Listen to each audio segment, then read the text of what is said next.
Okay, so we're recording. So again, floor's open. If you want to shout somebody out, just unmute yourself and go ahead and give a good shout out. I'm going to start by shouting out Christy because Christy had a phenomenal launch for Transform 20. Yeah, you did, girl. I didn't have a ton of new customers yet, but a lot of current customers are signing up. So no, not a whole lot of SC points, but definitely a lot of packages sold. That's good. But thank you. That was really sweet. I want to shout out Skylar because Skylar is going diamond on Thursday. We're so excited for her. So, yay, Skylar. That is so amazing. I'm so excited for you, Skylar. All right. Anybody else before I start to share my screen? Okay, so I made a little slideshow because I feel like those are good to have the visuals, especially when we're talking about social media content. And what I did is I kind of went to a couple people who I know. I went to a couple people who I know have had really big events impact their life. And because we're talking about making the message, I didn't really focus on the positive, like the, I'm not going to say not positive, but the really cheery celebration type posts. I focused more on finding posts written that maybe weren't about the best situation or the best circumstances, but they were able to use those circumstances to turn it into some way of shedding some light on something or turning it into something positive or a lesson learned or that kind of thing, or just using it simply as a way to connect and relate to people because, you know, people don't want to see this perfect coach on social media and then think that this is unattainable by them because the person's perfect. So I'll go ahead and start sharing my screen.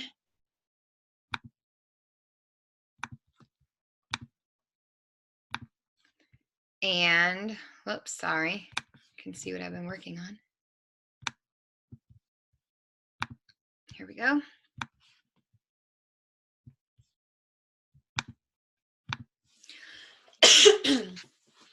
So again, we're focusing on making your mess your message. So this is something that I learned real quick when I started coaching because, you know, not every day is a great day, but every day we're supposed to show up. And if we don't, you know, if we let too many of those bad days turn into weeks or months of not posting and not being consistent and showing up, people are not going to connect with us.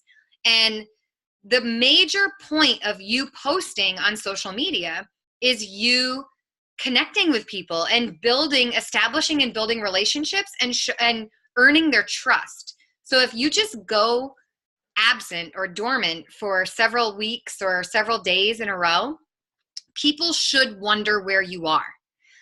If they don't, then you're not present enough. You're not, I hate to use this word because it might make you feel bad, but you're not significant enough in their lives because they're not used to you showing up every day. And they really need to be used to you showing up every day. The past few weeks, you guys know I've struggled with a lot of personal stuff. And I've had a lot of people just coming out of the woodwork, checking in on me almost daily, some of them. And these are complete strangers. And it just means the world to me to know that I really have created that community that I was hoping to create by sharing my story on social media. And so that's why, excuse me, it's so important that we still show up, even when it's hard, even when we have nothing to share, no value to add, even when we feel like our story is the worst story ever written. Somebody out there needs to hear it. So the first person that I'm sharing with you is a blogger that I've been following forever. Her name is The Freckled Fox. Her real name is Emily. She lost her husband to skin cancer 3 years ago, maybe. I think it was 3 years ago. Her and her husband had 5 children together when she lost him to skin cancer. And it was just devastating. I mean, she documented the entire treatment process and the diagnosis and everything. And about a year ago, I think it was almost exactly a year ago, she got remarried, and she's since had a baby with the man she remarried. And so she still talks about her husband, Martin, quite often on her social media and on her blog. But she always, it's such a tragic thing in her life. She can turn it into something valuable to share. So I've just pulled two of her posts that are kind of recent, not necessarily this week. But the first one is saying about how, if you'd asked her a year ago if she could live without Martin, she would have said no. She thought that he was her entire world, and they were madly in love. And then she goes on to say that, just because I survived this tragic event doesn't mean I have to stop living too. And she talks about how, it's okay to not necessarily forget or, dismiss that whole life that they had built together, but it is okay for her to survive the heartache and go through the pain and the suffering and the grief and come out on the other side and live a new life. And then on the other post, the man is her deceased husband, Martin, and the little girl holding his hand is one of their children, who just so happened to be born the same exact day as him. So they're birthday buddies. And so she goes on to say, even though he's not here today, we made sure that Sophia knew that, Daddy was probably celebrating in heaven. And she just kind of talks about that. And think about what she's sharing with people. This is such a hard thing for her to talk about, I'm sure. And I cannot even imagine losing your spouse with that many children. And it's such a slow, devastating way. But to know that she can still talk about him and share his story, and, people connect with that. There's so many women out there who maybe have gone through the same thing or are currently going through the same thing, and they're connecting with her because she's sharing her story. It's not it's a tragically beautiful story. It's not perfect. Nobody expects to have this happen to them when they're dreaming of their wedding or dreaming of their future as a child, but she's sharing it anyway. The next couple images, it's actually three. One's from Lindsay Matway, and then the other one is from Kristen Carriel, who's on our team. And you'll see her picture, and then I actually took another snapshot to show the rest of her post because I wanted to share how they took something that was kind of a struggle and turned it into an opportunity to share the business. So a lot of times we aren't perfect. We struggle on our own journey.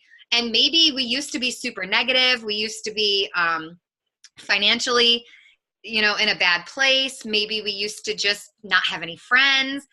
Whatever it was, the negative ways of our past, we could use those to create some inspiring, new, motivating posts. Like, this is the way I used to be. This is the way I am now. That kind of thing.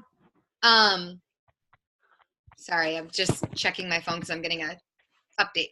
Add value to people's lives by sharing your own struggles. So I always try to share just a little bit. You don't have to share all the details, but just a little bit so that, maybe they're going through it too. And you can turn it into a lesson or a teachable moment. So for those of you that aren't teachers, those are the things that hit us unexpectedly in the middle of a lesson. And we can real quick turn them into a teachable moment. Like maybe, oh my gosh, this just happened to me the other day. I was doing a symbolism activity. We were talking about the chains in A Christmas Carol, and the kids had to come up with something that would be on their chains if they were to have to carry chains. And the things that the kids started sharing were like that their 2-year-old brother drowned when they were 7 years old and things it was awful. So I totally had to say, let's not do this lesson. Let's just talk. And I just had to take that teachable moment and just have a therapy session with my class, because that's what that moment called for.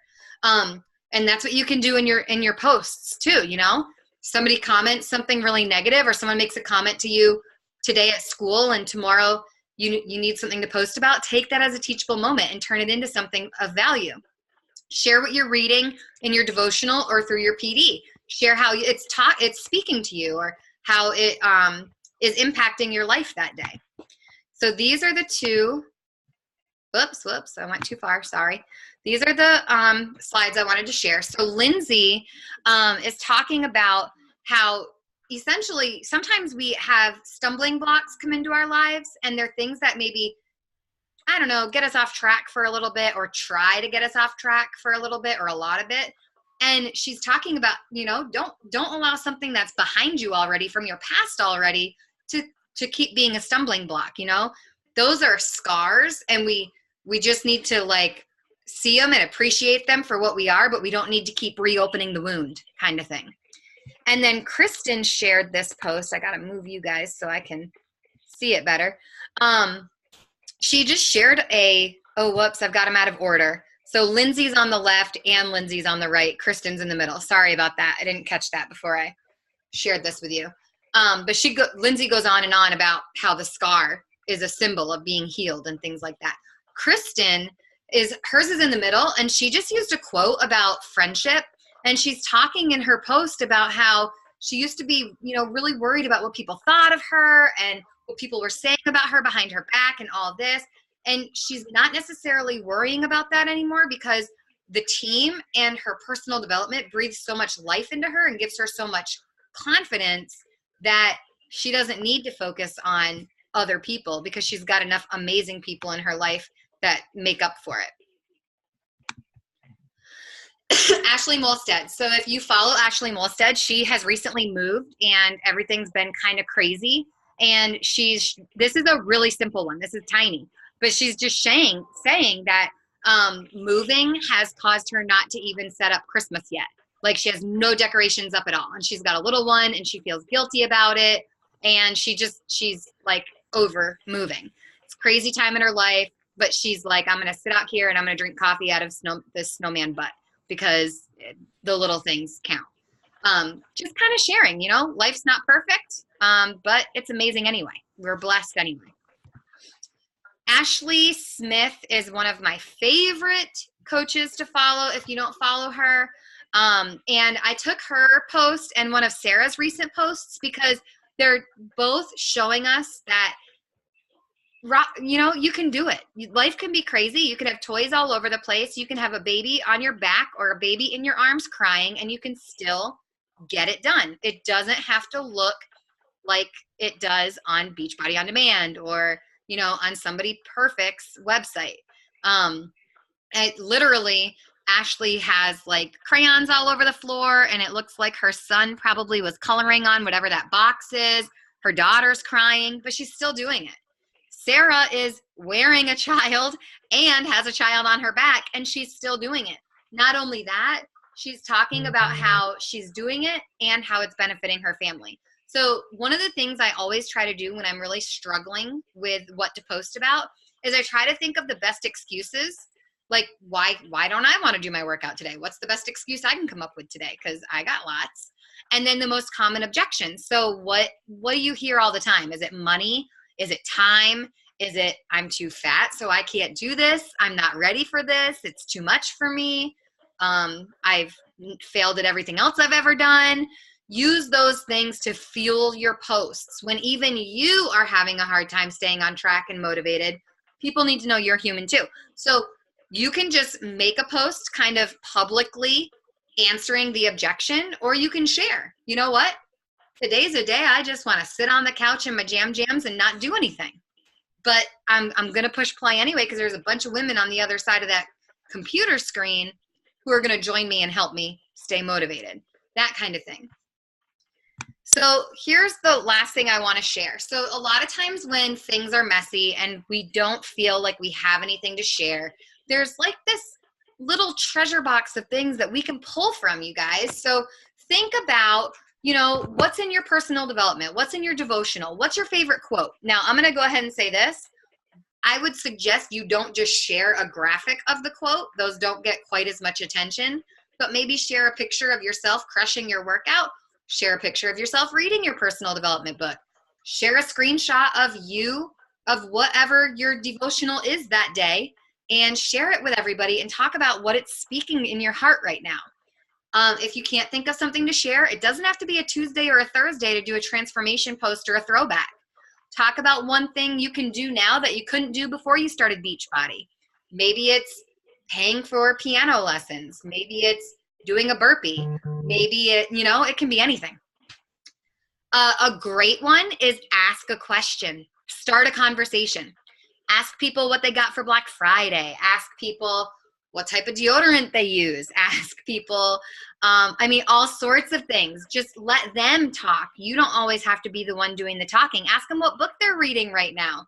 Ask them what their favorite Christmas movie is, or, all sorts of stuff. Ask a question, share the messiest room in your house. So I just came up with this one today because for me, right now, this room has become Santa's workshop, and it's nuts in here. So I'm trying, this room is crazy. If I actually shared a picture and told people this is where the magic happens, they wouldn't believe me right now, because it's just absolutely insane in here, which might be a decent post to share, really, about the fact that you don't need a lot of space. I started on my dining room table, and my weights were stored on my washer and dryer in the hallway closet. Talk about those things. Someone is marking on my my thing while we're watching. Is that you, Brucey? Share your morning ritual. This is something we do a lot on stories. Share it in a post. Share your favorite recipe. Don't actually just share a picture of you eating it or your kids eating it. Talk about how good it is, and then tell people if they want the recipe to comment below, and you'll send it to them. Be vulnerable through your struggle. So I've been very vulnerable through my struggle. I've tried not to be a negative Nelly about it. I've also tried not to air all my dirty laundry, because social media is not really the place for that. But I have tried to share. I've got major anxiety. I'm struggling to get my butt out of bed in the morning. I've got a lot going on. So I'm trying to share those things and just be real with people. Share something that your Beachbody income is allowing you to pay for that you couldn't have done before. A couple summers ago, I bought my kids a swing set, and that was something that Beachbody paid for. I took them to Disney. Beachbody paid for that. One thing I really want to encourage you is, no matter what you're sharing, whether it's a happy post, a sad post, a celebration post, or I'm trying to conquer this demon kind of post, you should have some type of call to action on every single post. Now, I was just talking to Caitlin about this in her live video, if you didn't watch it yet in the team page. A call to action doesn't mean like this post to join my group, or comment below if you want in, or anything like that. Sometimes a call to action means, what book are you reading? Sometimes a call to action is, what's your favorite deli meat? Or what are you buying your kid for Christmas? That kind of thing. You just want people engaging with your post. You want to start conversations, and you want people to feel connected to you. Like, their opinion matters, and you want to know what's going on in their life, because you do. We want to help people, and in order to help them, we have to know them. So try to remember, even when your life is a mess, even when you feel like you have nothing to give because your cup is completely empty, there's got to be something. It could be as basic as, literally, I've survived for the last 2 weeks eating frosted mini wheats and drinking my shake. It can be something as simple as that, and just let them in. Let them know this is my way of surviving right now. I'm doing the best I can. Talk about it. Be willing to share just enough to let people see your strengths and your weaknesses, because we all have so many strengths, and you may not realize this about yourself. You may not believe it about yourself yet, but the people who are watching you feel very strongly like you are a powerhouse. I've had a couple women at my school say to me things like, I want to be you when I grow up. And I'm like, what? You're older than me, first of all. But second of all, why? I am like a hot freaking mess. I'm walking to school 5 minutes late most days, and I'm having someone hold the door for me because I can't carry all the crap I'm carrying. It's crazy over here. I've had people say things like, you're so strong. And I'm like, no, I'm not. Have you seen me try to do push-ups? I'm not strong at all. But they don't see me that way, because they see me doing things they don't believe they can do. So they see our strengths even when we don't. even when life is really messy and it feels like we have nothing to share, the people in our lives only see the good, really. It's really, really important for us to share when it's not so good. And it can be big things and it can be little things. I mean, it can be something as simple as I spilled my shake and I forgot my coffee and my lunch is sitting in, I don't know, my husband's truck and I just don't even know how to do the rest of the day today. I mean, it can be big or little, but you just need to be willing to share. The more you share your weaknesses and your vulnerabilities, the more people are going to feel connected to you, because we feel connected with people we relate to, and we don't relate to people who are strong 100% of the time. We just don't. She's there. She just doesn't have her video on because she's Whoops. Okay. Let me stop sharing and see if I've got any questions here. Where's Sarah? Which one Where's is Sarah? I've been struggling so hard lately. Guys, I'm not going to share everything I'm going through right now, but I'm telling you, I have been struggling hard for like 2 months now, and it has been very difficult for me to show up on my stories, especially because, like, honestly, going through the motions and just like doing what I have to do in order to be a mom and a teacher has been a struggle. And there's not much I feel like people want to see in my stories right now. But I've really tried. I've had so many people reaching out to me saying, you know, where are you at, girl? We miss you. I had so many people. This is so funny to me because I know this is silly, but I've had so many people tell me that they miss watching my lip syncing videos in the morning because I've not been getting my butt out of bed to work out. And so they're like, that's like my favorite way to start the day is to pull up your Instagram and watch that video of you singing and dancing. I was like, I need to start doing that again. And maybe by showing up on social media and showing up to, you know, breathe life into people that gives me, that's like why I'm here, why I'm doing this, maybe that will help me feel better too. And maybe forcing myself to do the lip singing and do the workout at 5 a.m., even when I don't feel like it, will help me start to pull myself out of this dark place that I'm in right now. And you know, we have to think about how we don't realize the impact we're making in other people's lives. And so when we go away, people miss us. It's really important to make your message. Just don't try to be perfect. Don't try to have all the best pictures. And, you know, yeah, we want pictures to be appealing, but we also want to keep it real. The other day I shared a picture on Instagram of me with my eyes closed, and it was the weirdest pose, but it's one that my camera caught while I was taking pictures one day. It's okay. Brucey, what are you saying? I feel like you are speaking some important stuff right there.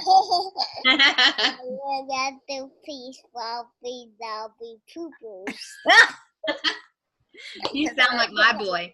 sorry, guys. Carson talks about poop all the time too. Oh, pooping is. Alrighty. Is there anything? Heather, thank you for saying that. So one other thing I just wanted to share with you is a little perspective. Sarah actually texted me yesterday or the day before, and she was like, I'm so proud of you for how positive you've been with everything you've been sharing. Like, you know, you could easily just be negative and stay that way. And then I've got people in my husband's family who are saying things to me about how negative I am on social media. They're reading the same thing Sarah's reading. And they have a different perspective than we do. So they feel like I'm not being positive and giving me grief for it. And other people are seeing the opposite. So you really just have to remember, like, what speaks to you, what's important to you, and who matters when they're judging or reading your posts. Because most of the people who are judging me and saying those things to me don't ever even comment or support me anyway. So why do they have an opinion now? Yes, Lindsay said, don't forget if you're participating in Secret Santa to mail out your gifts by the end of this week. Next week, Sarah and I are hosting a goal setting call for the team call for 2019. I love how so many of you have said to me, I'm not waiting for 2019, I'm starting now. And I love that attitude. Keep it. And then the following week is our team ugly sweater Christmas party where we can share the gifts that we've received. So I love you guys, and I hope you have a wonderful evening.